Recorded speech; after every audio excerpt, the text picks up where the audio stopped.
there's nothing like having a competent White House. Check out how Jen Psaki, President Biden's communication secretary, actually press secretary, watch how she handles this precocious, smart aleck journalist. I am not sure of his name or where he's from, but it's evident that he's likely from some sort of a conservative rag, trying to rag on the Green New Deal and the president making sure that that oil pipeline doesn't get built. Check this out, and then we'll take it on the other side. Go ahead.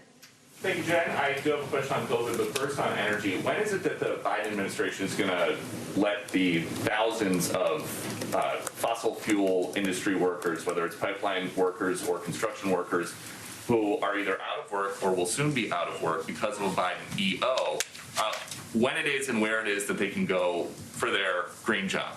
And that is something the administration has promised. There is now a gap. So I'm just curious when that happens, when those people can count on that. Well, I'd certainly welcome you to present your data of all the thousands and thousands of people who won't be getting a green job. Maybe next time you're here, you can present that. But you said that they would be getting green jobs, so I'm just asking when that happens. Richard Trumka, who is a friend, longtime friend of Joe Biden, says about that day one Keystone EO, he says, I wish he, the president, had paired that more carefully with the thing that he did second by saying, here's where we are creating the jobs. So there's partial evidence from Richard Trumka. Well, you didn't include all of his interview. Would you like to include the rest? So how about this? The Laborers International Union of North America said the Keystone decision will cost 1,000 existing union jobs and 10,000 projected construction jobs. Well, what Mr. Trumka also indicated in the same interview was that President Biden has proposed a climate plan with transformative investments in infrastructure and laid out a plan that will not only create millions of good union jobs, but also help tackle the climate crisis. And as the president has indicated when he gave his primetime address to talk about the American Rescue Plan, he talked about his plans to also put forward a jobs plan in the weeks or months following. And he has every plan to do exactly that. Now, was that beautiful or what? She did two important things. When he goes out and he says, where are the jobs, but a lot of people are saying that a lot of jobs are being lost. Jen was very cool. She just said, what's the proof that you have? Maybe next time you'll come with the proof that says X amount of jobs were actually lost for the action that I take. Because, as you know, the pipeline isn't going to create a whole lot of jobs, and that is just to push oil through to the Gulf Coast and go somewhere else. So it does nothing for Americans. It does everything for the corporations. Secondly, she lets him hang himself. He goes ahead and he talks about what Trumka, the great union leader, had to say, that he wishes that Biden would be more specific in when the jobs are going to be created, et cetera, et cetera, et cetera. And he tries to make it look like what Trumka said was a pejorative.